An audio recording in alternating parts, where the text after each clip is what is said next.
On a sunny afternoon in the Philippines, Manny Pacquiao walked through the busy streets of Manila after a long training session.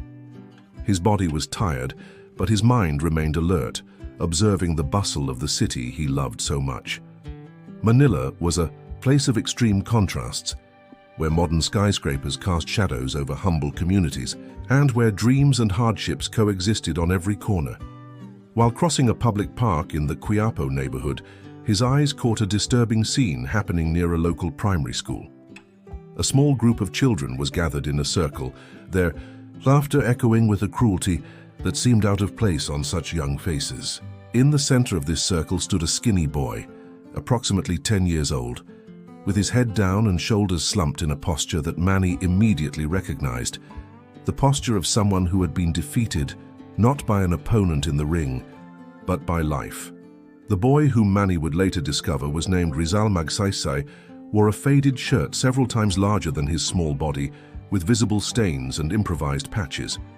His pants, equally large and worn, were held at the waist by a piece of rope, and his flip-flops were so worn they barely protected his feet from the hot ground. His school supplies were scattered across the floor, some notebooks torn and stained, victims of his classmates' mockery. The silent tears streaming down Rizal's face touched something deep in the boxer's heart. Manny saw in that boy the reflection of his own past, of the hardships he had faced in General Santos City, when he sold cigarettes on the streets to help his family, wearing donated clothes and facing the humiliation of being poor in a world that often values appearance more than character. The scene awakened memories that the champion had stored somewhere in his mind, memories of a time when he too had been the target of mockery for his condition. The group of children continued their cruel entertainment, led by a robust boy named Fernando Bonifacio, son of a well-known local businessman. Fernando wore an impeccable school uniform, imported brand sneakers, and carried a backpack that probably cost more than many families in the area earned in a month. His face was contorted in an expression of disdain as he pointed to Rizal's clothes, mimicking him with exaggeration and encouraging others to do the same. Manny felt a familiar wave of indignation growing inside him, that same sensation that propelled him in the ring when facing a seemingly stronger opponent. However, this time, it wasn't a fight for a belt or for the pride of a nation. It was a much more fundamental battle for a child's dignity. With determined steps, Manny approached the group, his presence causing an immediate silence among the children who, one by one, began to recognize the boxing legend walking toward them. Fernando was the last to notice the change in the environment, and when he finally turned to see what had caused his friend's sudden silence, his face went from scorn to surprise, and then to embarrassment. Being in the presence of Manny Pacquiao, the national idol who had elevated the Philippines to the world stage through his boxing achievements, was something that left even the most arrogant of boys speechless. The silence that followed was filled only by the distant sound of city traffic and the muffled sobs of Rizal, who had not yet noticed the champion's presence. With uncommon gentleness for a man who earned his living with his fists, Manny knelt beside Rizal and began collecting the notebooks scattered on the ground. His movements were deliberate and respectful, conveying a message more powerful than any speech could, that this boy and his belongings, however humble, deserved dignity and respect. The image of the legendary boxer, dressed in simple training clothes, kneeling in the dust of the park helping a poor boy, created a powerful contrast that didn't go unnoticed by the other children, who now observed the scene with a mixture of shame and admiration. While helping Rizal organize his belongings, Manny noticed details that told the boy's silent story. His notebooks, despite being worn and now damaged by his classmates' cruelty, were meticulously organized, with careful handwriting that revealed a dedicated student. In one of the notebooks, Manny saw drawings of boxers in fighting poses, with his own name written in careful letters next to some of the sketches, and understood that he was in front of not just a bullying victim, but an admirer. Rizal's face, still marked by tears, began to show the first sign of recognition when he finally looked at the man helping him. His eyes, swollen from crying, widened in an expression of disbelief and admiration. For a boy who grew up seeing Manny Pacquiao as a symbol of hope and possibility, that moment seemed unreal. as if a figure from his dreams had come to life before him. The other children, including Fernando, remained in a silent circle, now no longer of mockery, but of astonishment. Pacquiao's presence had completely transformed the group's dynamics, and the same boy who moments before was the target of scorn now received the personal attention of one of the country's biggest celebrities. The lesson being taught at that moment went far beyond anything they could learn in a classroom. It was a living demonstration of humility, compassion, and respect. After helping Rizal collect his belongings, Manny placed his hand gently on his shoulder, a gesture that conveyed strength and solidarity. The world champion, who had faced the best fighters on the planet, was now fighting a different battle, a battle against the everyday injustice that many children like Rizal faced. With a firm but gentle look, Manny turned to the group of children, especially to Fernando, and the impact of his gaze made the boy who had previously mocked now lower his head, unable to sustain the gaze of the man who was a national hero. Without saying a word, Manny took off his training jacket, a simple piece but one that carried his team's logo and some sponsor marks, and placed it over Rizal's shoulders. The gesture, simple in its execution but profound in its meaning, elicited a murmur of admiration from the children watching. The jacket, too big for Rizal's small body, seemed to envelop him in an aura of protection and dignity that his worn clothes could not provide. The boy's face lit up with a mixture of surprise and joy that replaced his earlier despair. Feeling the weight of that jacket on his shoulders, with the still fresh smell of his idol's training sweat, was for Rizal like receiving a mantle of honor. His small hands, calloused from the work he did to help his family, touched the fabric with reverence, as if handling the most precious of treasures. Fernando, watching the scene unfold, felt an emotion he wasn't used to experiencing. Genuine shame for his actions. The rich boy, who had always used his social position and material goods as tools of power over others, now witnessed how a true champion used his influence, not to diminish, but to elevate. Not to hurt, but to heal. The silent lesson Manny was teaching in that moment hit Fernando harder than any verbal reprimand could. The other children, moved by Manny's example, began to approach Rizal, no longer with scorn, but with curiosity and newfound respect.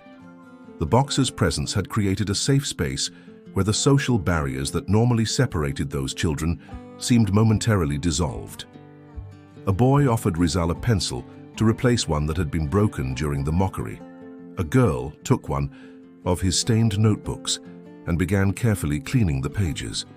Small gestures of reparation that, although they could not completely erase the damage caused, represented the first steps towards redemption.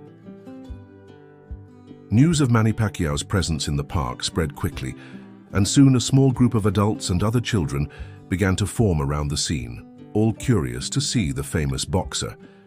Among the newcomers was Rizal's teacher, Señora Maria Elena Aquino, a middle-aged woman with gentle eyes behind simple glasses, who had left the school upon hearing the commotion.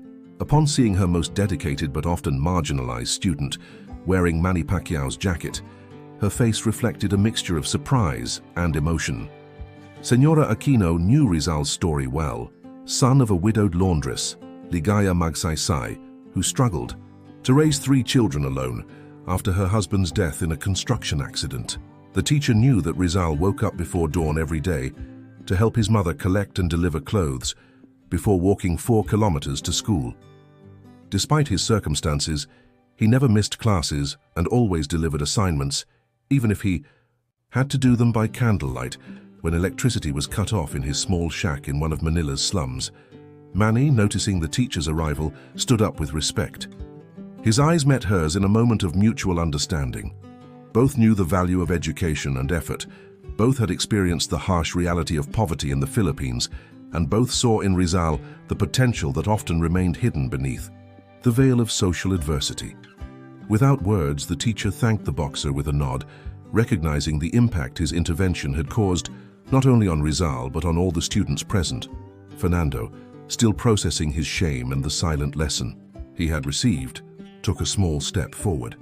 His body, normally projected with the artificial confidence his social position gave him, now seemed smaller, more vulnerable, With hesitation, he extended his hand to Rizal, offering a gesture of peace that, although small and perhaps late, represented the beginning of a change. Rizal, wrapped in his idol's jacket and strengthened by his presence, accepted the gesture with a dignity that surprised everyone, including Manny, who watched the scene with a discreet but approving smile. The next day dawned with news that stirred the small school in Quiapo. Manny Pacquiao had announced he would visit the institution as part of a new education incentive and anti-bullying program he was launching. The school, a simple concrete building with peeling paint and limited resources, rarely received illustrious visitors, and the prospect of receiving the Pac-Man in person created a wave of excitement among students, teachers, and parents. Rizal arrived at school earlier than usual that day, still wearing the jacket Manny had given him, now carefully cleaned by his mother, who had cried upon hearing her son's account of the encounter with the boxer. The boy, who normally tried to go unnoticed to avoid being a target of mockery, now walked with a new confidence, discreet but noticeable. His classmates, influenced both by Manny's gesture and the coverage the incident had received on local social media, treated him with unprecedented respect. The school had been transformed for the occasion. Welcome banners, made with colored paper and hand-painted by students, decorated the small central courtyard.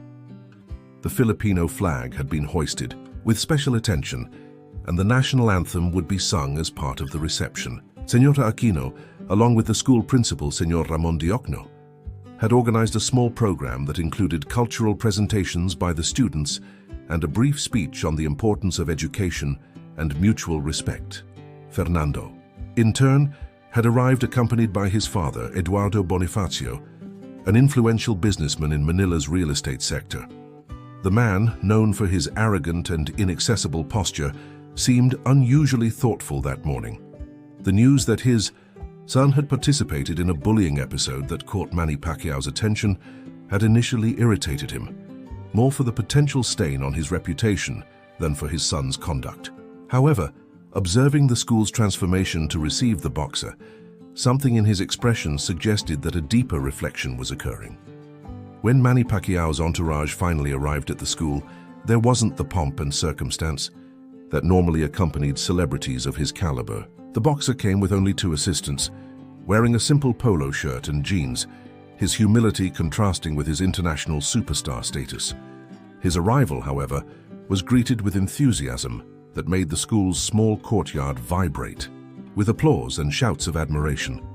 During the ceremony, Manny surprised everyone by announcing not only the launch of his anti-bullying program, but also the creation of a scholarship fund that would benefit 10 students from the school each year based on financial need and academic merit.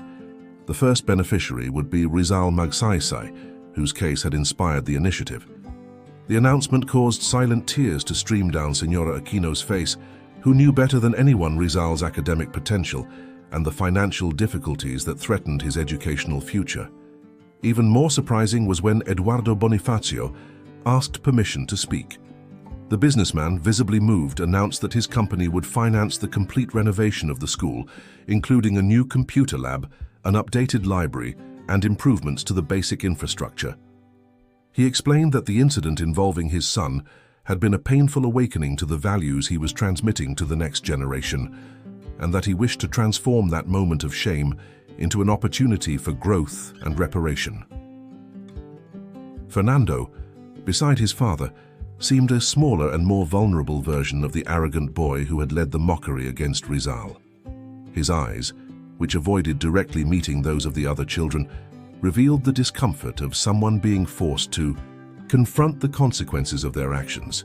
However, when his father announced that he would participate in a tutoring program in which he would help colleagues with difficulties in mathematics, his best subject, a small smile of relief appeared on his face, as if the chance to repair the harm caused was an unexpected gift. In the months that followed, the Quiapo school transformed not only physically, thanks to Eduardo Bonifacio's donation, but also in spirit. The anti-bullying program initiated by Manny Pacquiao had been implemented seriously, creating an environment where mutual respect was cultivated and celebrated. Posters with positive messages decorated the newly painted corridors, and regular sessions on empathy and conflict resolution were part of the curriculum. Rizal, now wearing a new uniform provided by the scholarship fund, continued to be the same, dedicated student, but without the additional burden of social discrimination. His mother, Ligaya, had secured a better job at a hotel laundry, recommended by Eduardo Bonifacio, and the family had moved to a small apartment with reliable electricity and running water. The jacket Manny had given him was framed in a simple frame in the living room of their new home, a constant reminder of how a moment of kindness can trigger a wave of transformation. Fernando and Rizal had developed an unlikely relationship, not exactly close friendship, but mutual respect. The math tutoring sessions had revealed that, behind his facade of arrogance, Fernando struggled with his own form of insecurity, the constant pressure to live up to the expectations of his successful father. Rizal, in turn, discovered that teaching math to colleagues with difficulties gave him a new form of confidence and purpose.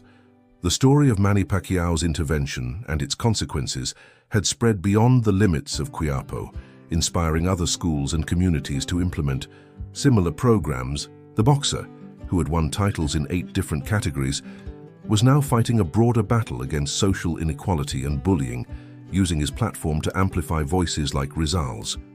In one of his follow-up visits to the school, Manny shared with the students a simple but profound truth that had guided his own journey: that a person's true character is not measured by what they possess or the appearance they project, but by how they treat those who can offer nothing in return.